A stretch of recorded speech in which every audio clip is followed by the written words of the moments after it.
feel like there are certain things in life that can make you question decisions you've made. Still making it, but I have to be honest, I am missing my tent right now.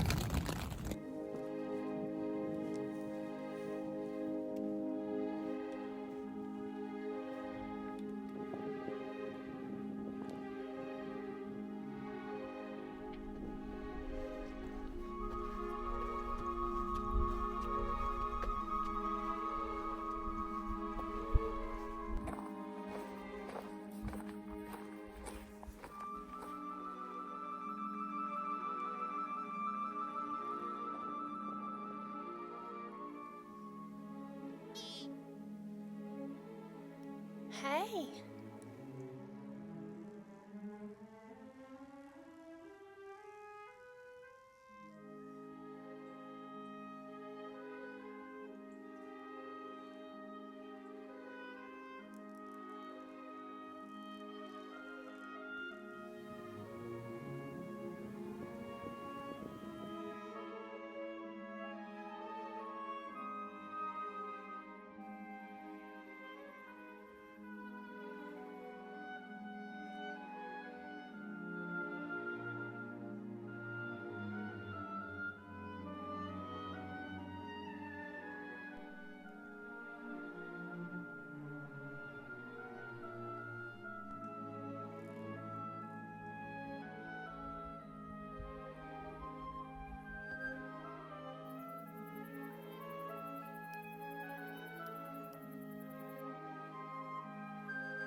So noisy. Started stalking back and forth under the tree.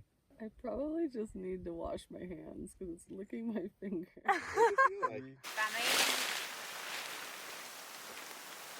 Yeah, this is gonna be a bless your heart kind of thing, because this is a, like I said, I'm not a pro at this. If it was my tent that I've used for, I've not slept in this, but like a few times, and it was a while back. Yeah, you don't mind having an audience, do you? No. So this is like rain protection, but not bug protection. Yes. Which for that I have bivy. So the bivy goes under the tarp, and oh, you zip yourself into it. Yeah. Oh. Terrifying. Not my cup of tea. No, like I said, this is literally just to learn a new skill.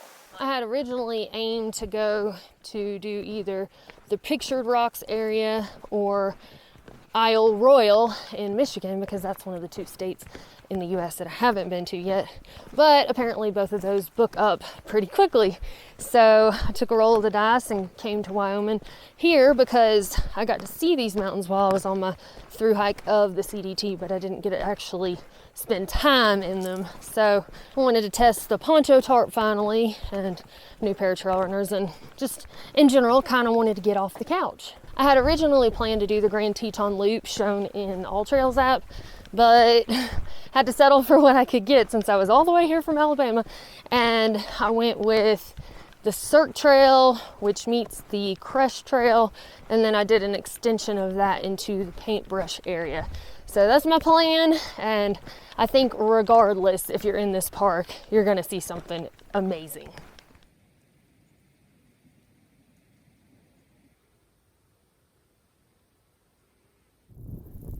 Right there at the bottom edge of those trees is where I camped last night.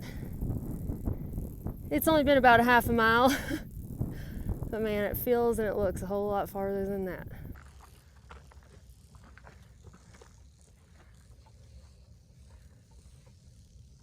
It's actually kind of nice. Yeah, it is. I love a good scramble.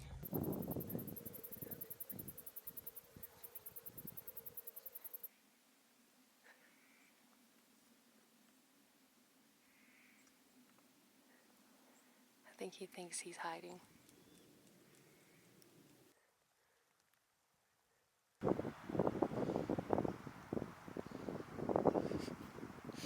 His tail goes twirly, twirly, twirly.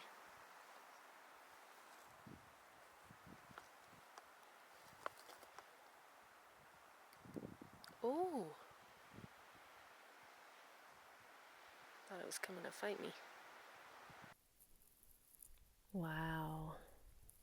This view rocks. I just learned a new lesson. If you've got a bear can in your pack, and you're packing up from taking a break, remember to actually close the pack before you bend down to get your trekking poles. Rang my bell. What you doing? Trying to steal my stuff? For this trek, I decided to dust off the old Zpacks Arc Haul and see how it would do loaded down with everything, and I got a little bit extra of a test with the heavy bear can that I've got in there. But it's been so long since I've used it, since my thru hike of the CDT in 2018. So I wanted to see a back-to-back comparison of how it did with the ULA Ohm 2.0. Honestly, there's some nostalgia associated with it. It makes me miss times of the past, and it feels like I'm hanging out with an old friend or something.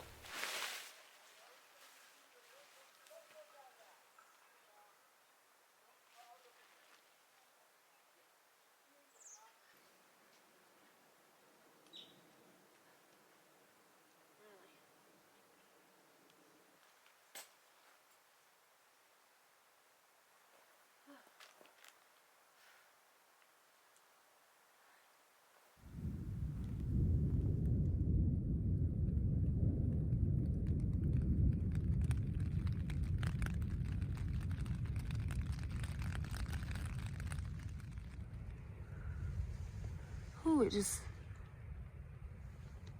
came a flash of lightning.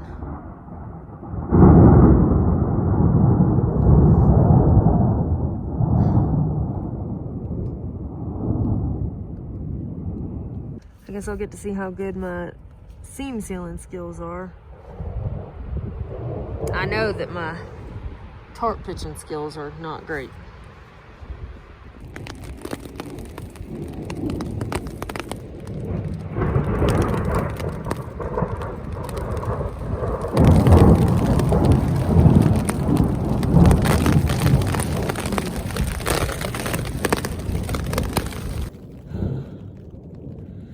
Storm number 2 has rolled in. Hopefully this one isn't as wild with the wind.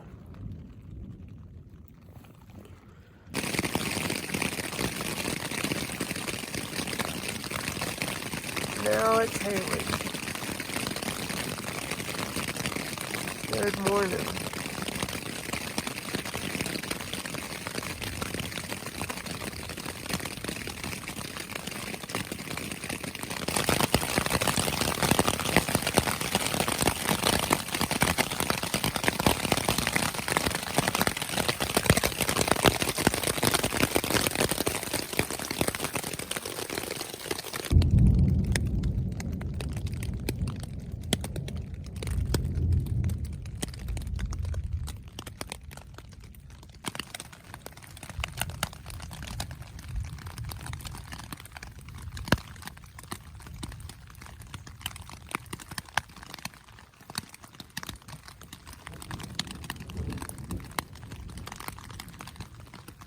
I think everything has passed as far as the storm goes. Well, we got a 20% chance of rain the rest of the day, but it's better than the 100 it was. But everything stayed dry. And at one point, I had kicked out the bivvy to where it was hanging out from under the tarp, and it was wet, and it protected my bag from getting wet. Normally, I keep it staked out, so that won't happen. But somehow I didn't bring enough stakes, so I had to rob the stakes from the bivvy to stake out more lines to make sure the tarp didn't blow away. But I was really impressed because it was puddled up on here, and when it started hailing was when I noticed, okay, I feel the hail on my bag. Is it bouncing up from like hitting outside the tarp and then bouncing on top of the bivvy, or is it directly hitting the bivvy? And it was directly hitting the bivvy, but somehow my sleeping bag is still dry inside, and with all the wind, the bivvy's all dried too.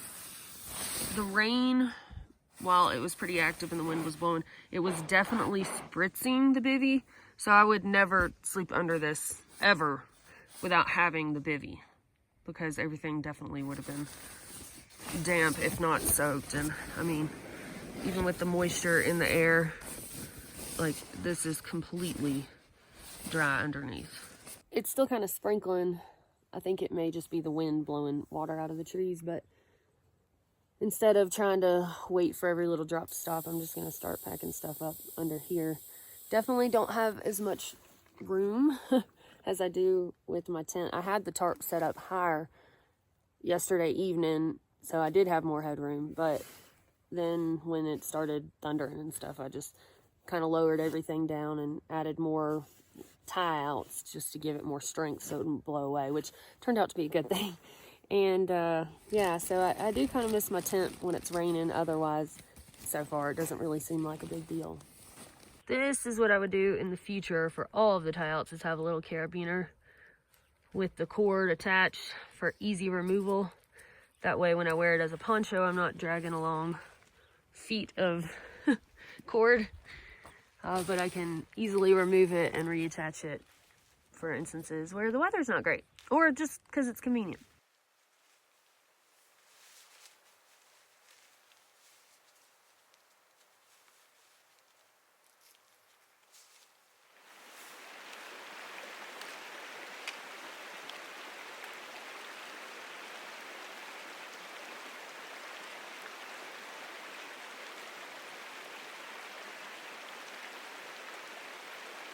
I've got to go up and over a pretty big pass today, so I was kind of waiting out the weather. I don't necessarily love hiking in a storm, but I don't want to go up and over a big pass with lightning and thunder crashing all around.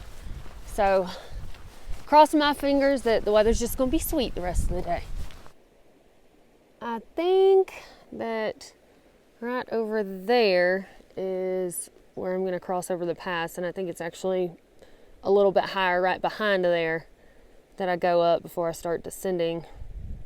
Looking at all trails anyway. So far I've beat the storm. I hope I can continue to do that. It's the blob. It's coming for me. Half a mile to the top. Well, of course it's caught me right as I'm going over the ridge, thundering overhead, and now it's starting to hail. And I don't have an umbrella this time. I've always said I wouldn't go backpacking without an umbrella, and I did this time. And I know that hail can bust through the umbrella, but usually it helps you a little bit. Oh, here comes somebody else. Are you okay? Oh boy, really?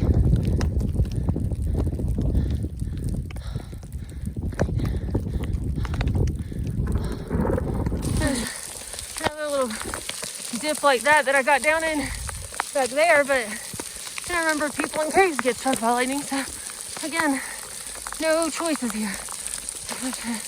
Get up and over. That fella up there is still heading to the top. I told him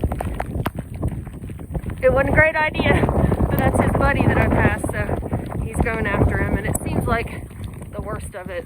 Oh, just as I say that, the lightning strikes. Seemed like the worst of it had passed. That's where he's heading. Oh, that scares me. Just gonna keep running. Down. I felt like I got super lucky up top there. Things got pretty hairy. I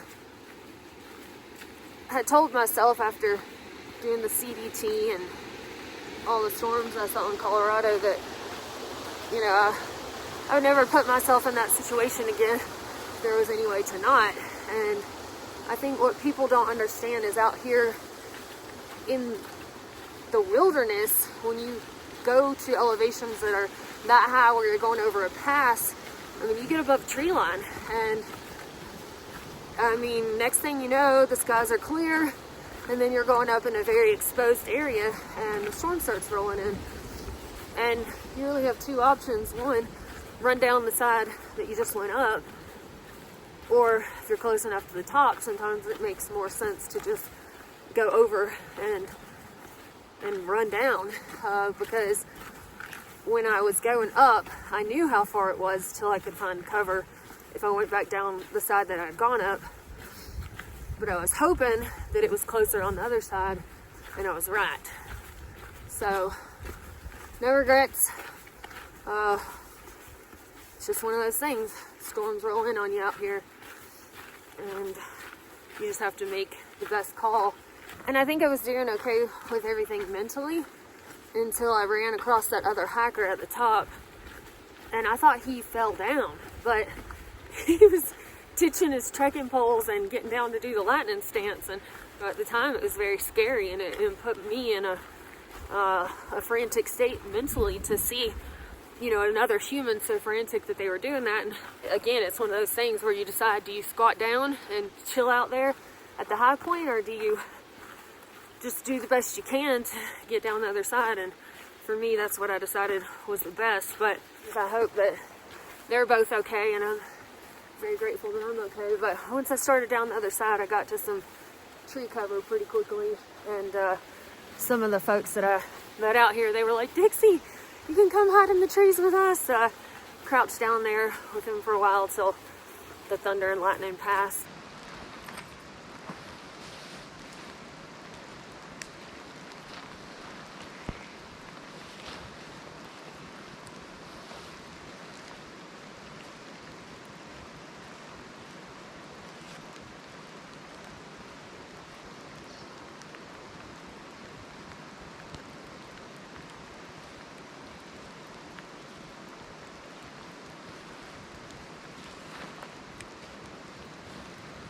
I got the tarp set up, and yeah, it sucked to take it off to set it up, but I was already pretty much soaked anyway.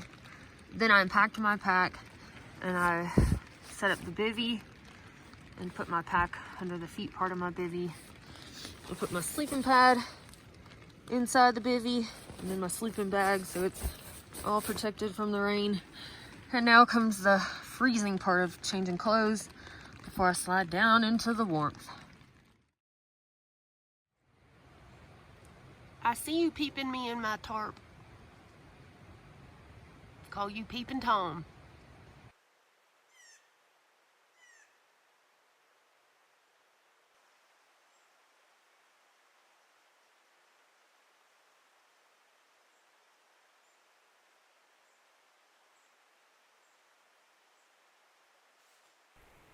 Well, I was hoping that the rain would help a little bit more with the haziness of the smoke from wildfires, but it's still beautiful. Well, I can definitely say that the Arc Haul has gotten more comfortable the more lightweight it's gotten as I've been eating food and whoa, biting fly. Thought it was a yellow jacket. Now it's been beautiful like this all day. I got 2 miles to the pass, and look at that.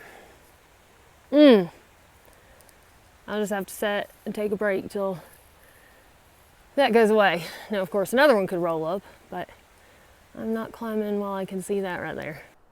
All right, so the dark cloud went away, and this is the way up the pass right here. Paintbrush Pass, about 2.5 miles or so. Work with me, Sky. No more dark clouds.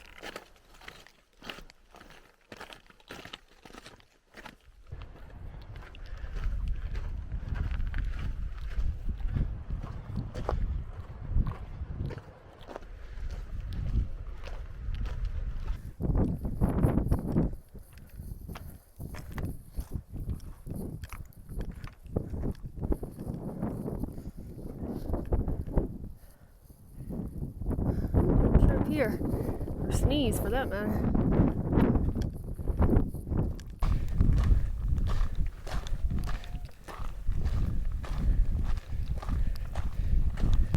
Whew. Just came from up there on the pass. The trail's been pretty good. Got some loose gravel, but you'll have that. And then, boom, it just drops off. It's gonna be one of them butt scoot moments.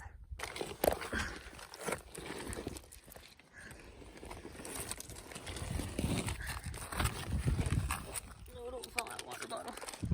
I need you.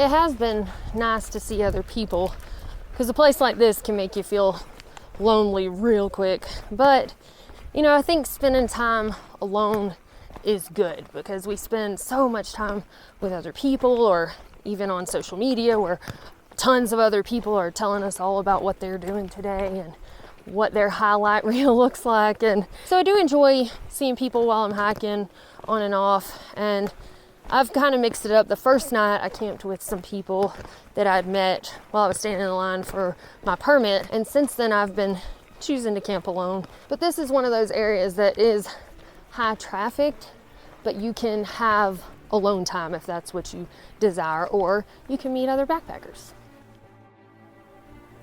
Not a bad view, no matter where you look.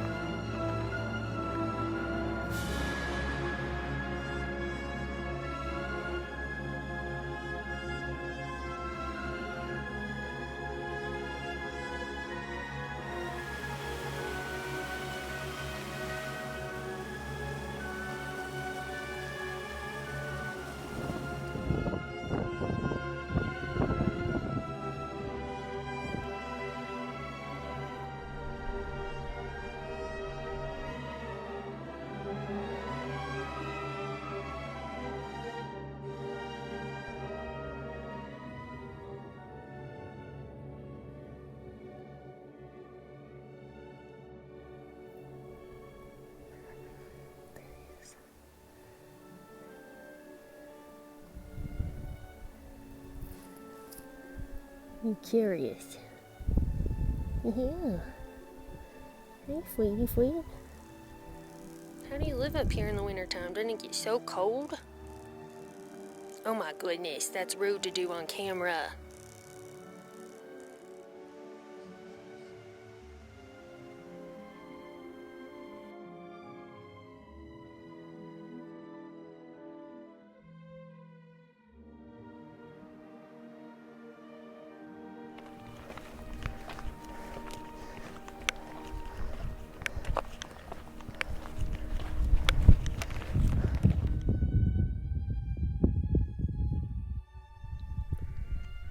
Somewhere down around that lake is my finish line. kind of bittersweet. Once you finally get out here and get the hang of it, it's time to go home again.